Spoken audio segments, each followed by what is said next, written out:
Welcome back to Living in Mexico. I'm Ana Maria Salazar. Thank you so much for joining us. I want to thank all of you who've been joining us throughout the years. We've been broadcasting this show every weekend since 2004, believe it or not. So thank you so much for joining us. As a reminder, we are broadcasting from 7 to 8 a.m. both Saturday and Sunday here through Grupo Imagen. Now, I know we've been following very closely all the decisions being made by President Donald Trump and how it's impacting in Mexico, but a lot is happening here in Mexico. And there was a lot of, although we may have some made headlines, other news did not. But that Mexico continues to move forward with the elections of judges, and it's very controversial. And up until now, since this has never happened before in any place around the world, maybe in Bolivia. I mean, it is messy. It's disorganized, but that's how usually these things happen, or these types of reforms usually are. Anyway, to give us an update as to where we are, joining us today once again is Federico Berrueto. He's a very well-known political analyst. He's been joining us throughout the years. Give us an update, Federico. Where are we? I know elections are supposed to take place June 1st. Anyone who is going to vote and had needed to make sure they had their National Electoral Institute credential or their voting card as identification in order to vote. Well, the deadline was, if you needed to renew it, was February 6th. And I know that because I had to renew my voting card. So, they're preparing for this elections. I just don't know. It just seems that everything's just so up in the air and somewhat messy. Welcome to the show, Federico. Thank you very much. Nice to be here with you, Ana Maria. The election is going ahead, and it's, as far as we know, or as far as we have more information, it seems that it's a fraud. That is to say, the election is not a conventional election, a free election, but rather it's a process with a lot of deficiencies. One of them concerns with the candidates. Who is going to be a candidate? And because the selection of candidates just finished in these days, well, we know that it was, how can I tell you? There is a political bias in the selection of candidates. The candidates that we are going to see is candidates, most of them belong to the ruling party, to Morena, or to the regime. And so the main problem is, we are going to have independent judges, I mean political independent judges.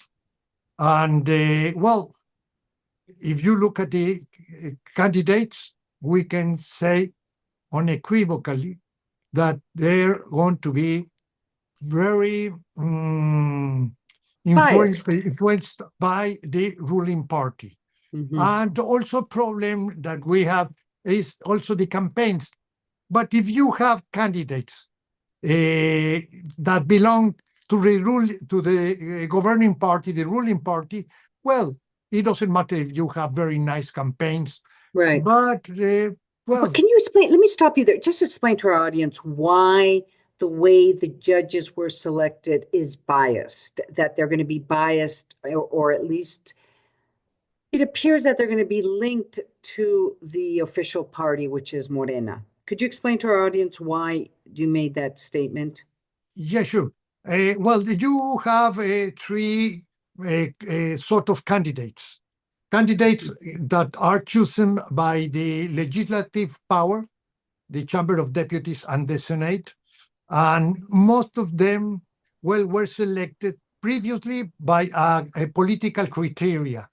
And then there was a sort of tombola. I don't know how can I tell you? A raffle. It's a raffle of names. Yeah. With little in balls. order to have a shorter number.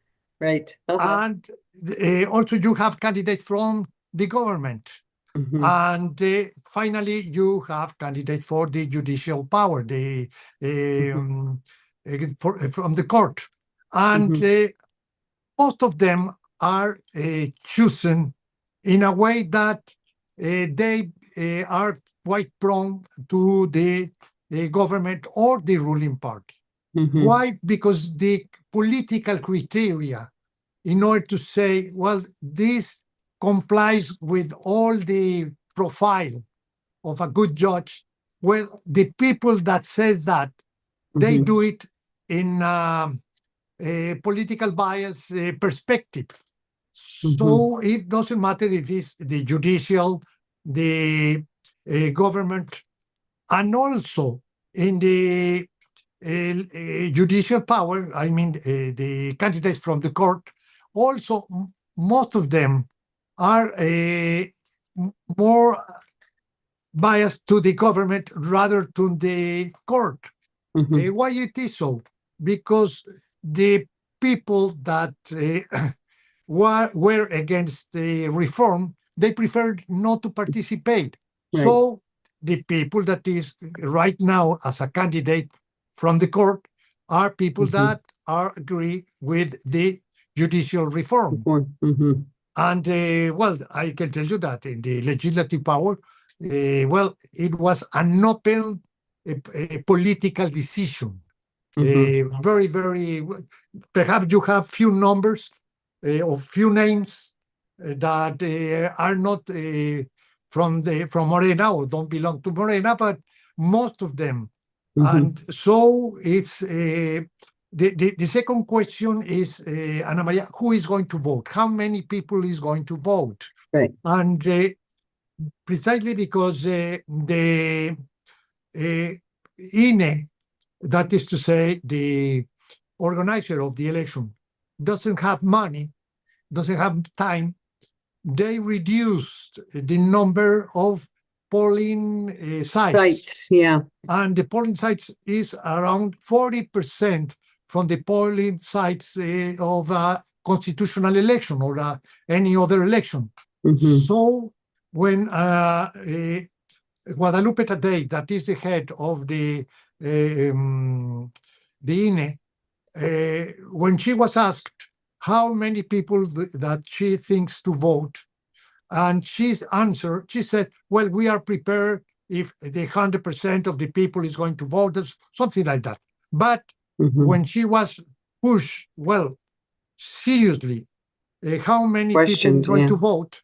And she says, well, we have two elections. That is to say, it was a public referendum that was made around 4 years ago. And Mhm. also we have the revocación de mandato. It was another process. And in all of them, the people that vote were less than 15%. And I have to tell you this, the Constitution says that you need 40% in order that that process is valid. Mhm. And so the Constitution says 40%. Even she said, well, that she expected that around 8 to 16% of the people that can vote is going to participate. If you say So, that how can you say that the people that is going to vote represent the majority of Mexican well, people? let me ask you this, Federico. What if 16% of the people on the voters list actually go out and vote, which is kind of like the best case scenario, according to Yeah. the president of the National Electoral Institute, Tadei. What if 16% votes? Does that mean that the results of the elections will be invalid? I mean, what's going to happen next? No. You have, if just one people is going to vote, the election is going to be valid. I Okay. think you don't have any constraint, any Mhm. definition of a minimum of political participation, electoral Mhm. participation. So Well, we are going to have judges that are going to be elected by very few people. And So, most of them, I'm afraid, that are going to be militants or sympathizers of the government. They so are going to be when, mobilized by the ruling party. so the elections is June 1st. June 1st, yeah. When would they assume their, those who quote unquote win the elections, and win a position, when are they expected to start to go to and start their term? Is that in October or December? Or, I mean, what does the transition look like? Well, first of all, we have to wait for the campaigns. Right. The campaigns are going to be 45 days before the election. And Mhm. afterwards, well, once that you have the results, you are going to fill the posts that are in the federal power. I have Mhm. to tell you this, that you have two processes, the federal electoral process and also Mhm. the local process. The local process, around 15% of the states are going to choose also local judicial posts. Mhm. But and in September, you are going to have the half of the federal judicial power is going to be renewed. Wow. Well, there you go, ladies and gentlemen. This is the beginning of what seems to be, I mean, even It's a nightmare. it's a nightmare. Even in the best case scenarios, I just I don't see how this is actually going to work out. But of course, we're going to continue to inform you all about the election of judges in Mexico. So please join us. Promise me you'll join us soon, Federico Berrueto, very well-known political analyst. Thank you so much for joining us here on Living in Mexico. Thank you very much, Ana Maria. Thank you. We're going to go to commercial break, but I'm Ana Maria Salazar, and you're listening and watching Living in Mexico. Please don't go